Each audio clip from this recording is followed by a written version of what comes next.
Hi, my name is Tim Hickey, 175 Riverside Drive. Although I do have kids in the district, they do not go to this school. They have no intention on going to this school. I come to speak to you guys tonight as an employer, as a taxpayer in Lake County, and my concerns are echoed by everybody out in that room and many people sitting in this room. First, I want to correct you, Mr. Bontempo, of your conflation of the words equality and equity. So I'll read the definition since I don't think you're aware.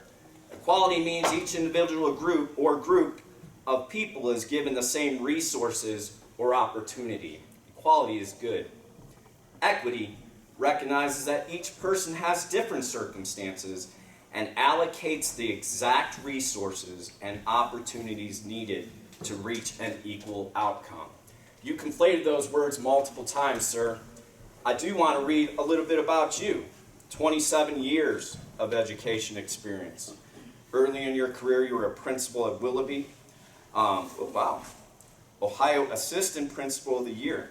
John Carroll University Alumni of the Year. I just want to point out, I'm rhetorical, I'm not asking for a response. How did you get your job, sir? How did you get your job here at the Auburn Career Center? Was it a random selection? Was it a lottery? Or was it based on your qualifications and your merits? Because I know the answer, I don't need to hear it from you. You actually inherited a very strong reputation of the Auburn Career Center. The direction you are taking it is tainting it throughout the community. Just this topic alone has caused waves throughout Lake County. Now I'll speak to you as an employer in Lake County. Should I hire people just based on random? Forget the interview process, just give it all equitable opportunities.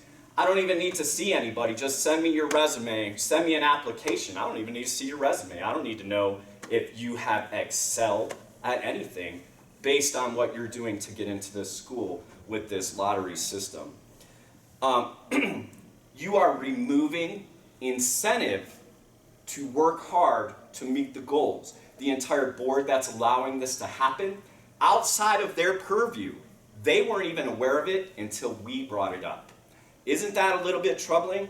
I'm going to read that Ohio Revised Code section 3313.983. I'll read that again for anyone who wants to look it up. It's section 3313.983. Paragraph C, the Board of Education of each joint vocational school district shall provide information about the policy it adopts under this section, including the application procedures to the superintendent and the Board of Education of each city, exempted village, and local district with territory in the district, and upon request to the parent of any student who becomes, as applicable, an adjacent district or other district joint vocational student or district. Now I've talked to Riverside schools, I've talked to Madison schools. None of that happened. It didn't even happen at your own school board. Not even here. It was a unilateral decision made by an unelected official that formed a committee on his own and did this research. It is not representative of the employers in this county. It is not representative of the voters in this county. It was definitely a failure on your part in leadership, which I believe you have a degree in. Now, I want to make clear that the whole reason that we are here is to lift people up and make them have the same opportunities. Instead of going to Harvey High School and asking why do you guys have a 46% graduation rate and expect us to accept your students at an equal rate as another school who have much more qualified candidates? It's ridiculous. What we could be doing is focusing on Harvey and asking them, why do you have that low percentage? And through the interview process, we select the most qualified candidates. That's why you're sitting there, sir. You were the most qualified candidate. The irony is not lost on me that you're white and you're talking about discriminatory problem.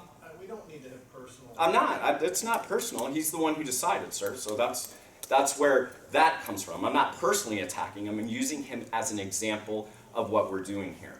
Now, it is very easy for all of us to take these positions and not be heard. When we first came here, there was 2 of us that attended the meetings. As you can see, there's a room full of people out there that are in support of. I will be absolutely shocked to see anybody that is in support of the lottery system.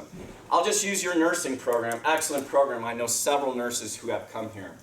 If somebody calls 911, do I want the bottom of the barrel nurse that got here or the most qualified? Someone else mentioned how some students come here based on just their parents wanting them to.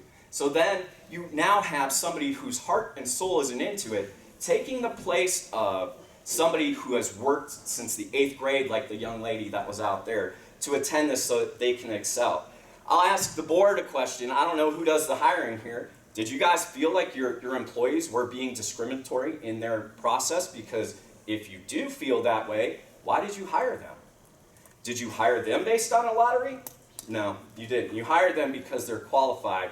There was never a violation based on that letter that said there was possible.